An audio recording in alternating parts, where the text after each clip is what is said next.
Hello दोस्तों, मैं हूं शिखा और आप देख रहे हैं नदीश न्यूज का खास एपिसोड, जिसमें आज मैं आपको बहुत ही दिलचस्प बातें बताने वाली हूं, जिससे आपका भी दिल हो जाएगा गार्डन गार्डन। क्या आपको भी रेंटल वाइफ चाहिए? तो आप भी आ जाइए थाईलैंड, जहां समंदर की लहरों के साथ परंपराओं की आंधियां भी चलती हैं।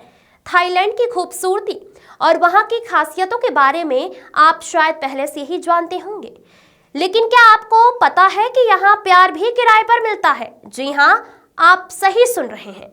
यहाँ रेंटल वाइफ का चलन इतना लोकप्रिय हो गया है कि इसे देखकर लगेगा जैसे ये कोई वैलेंटाइन डे का स्थायी संस्करण हो। अब सवाल उठता है, रेंटल वाइफ का मतलब क्या है? क्या ये शादी के उस फॉर्मेट का अपग्रेड है जिसमें सास ससुर का झमेला नहीं होता, या फिर ये नेटफ्लिक्स के सब्सक्रिप्शन जैसा कुछ है? रेंटल वाइफ, प्यार के अनुबंध का नया फॉर्मेट। थाईलैंड की इस अनोखी परंपरा में महिलाएं कुछ दिनों के लिए पर्यटकों की अस्थायी पत्नी बन जाती हैं। किराए पर पत्नी लेने का मतलब ना सास ससुर की खिचखिच, ना मायके के ताने, बस सीधा प्यार, ध्यान और खाना। यह शादी नहीं, बल्कि एक ऐसा डेमो वर्जन है जिसमें कोई कमिटमेंट नहीं है। समय तय है, प्यार तय है और खर्चे वो तो आपको ही तय करने हैं। किराए की पत्नी, कुछ दिनों के लिए आपका सब कुछ। ये रेंटल वाइफ आपकी हर बात का ख्याल रखेंगी, चाय से लेकर चटनी तक। खाना बनाएंगी, आपके साथ समुद्र के किनारे रोमांटिक शाम बिताएंगी, और अगर आपने थोड़ा एक्स्ट्रा खर्च किया है तो आपको how was your day darling भी सुनने को मिल सकता है। लेकिन ठहरिए, ये व्यवस्था कोई फ्री ट्रायल नहीं है, इसकी कीमत भी कम नहीं है। महिलाएं उम्र, सुंदरता और अनुभव के आधार पर फीस चार्ज करती है। उदाहरण के लिए, बेसिक पैकेज $1600, जिसमें सिर्फ हाथ पकड़ने और फोटो खिंचवाने के लिए सुविधा मिलेगी। प्रीमियम पैकेज $116, जिसमें आपको वह प्यार मिलेगा जिसे देखकर आपके दोस्त भी जलन से भर जाएंगे। किताब ने खोले राज। इस अनोखे चलन पर लावट इमैनुअल ने अपनी किताब Thailand debut the rise of wife rental in modern society में काफी कुछ लिखा है। इसमें बताया गया है कि कैसे पटाया का रेड लाइट इलाका इस व्यवसाय का केंद्र बन चुका है।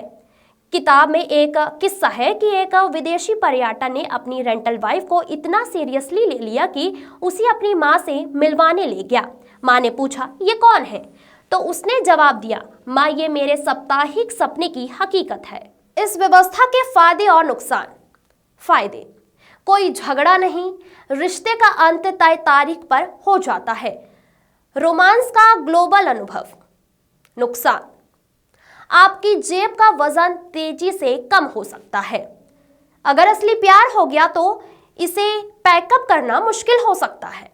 चलिए, इस बारे में हम आपको थाईलैंड सरकार का नजरिया बताते हैं। थाईलैंड की सरकार का कहना है कि यह प्रथा उनकी अर्थव्यवस्था को बढ़ा रही है।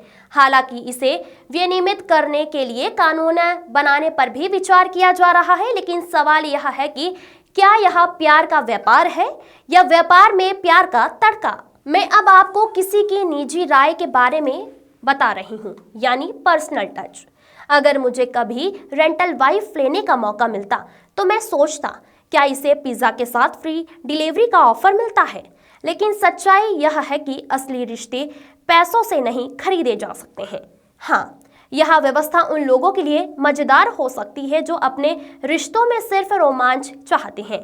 वैसी मेरी पत्नी इस खबर को पढ़ने के बाद शायद मुझे रेंटल फ्रीज कर दे। तो आपने क्या सोचा है? आपकी राय? यह परंपरा आधुनिक जीवन शैली की देन है या रिश्तों की गहराई से बचने का बहाना? चाहे जो हो, थाईलैंड में रेंटल वाइफ का चलन हमें यह जरूर सिखा रहा है कि प्यार और पैसे का कॉम्बिनेशन हमेशा दिलचस्प रहेगा, भले ही वह अस्थायी हो।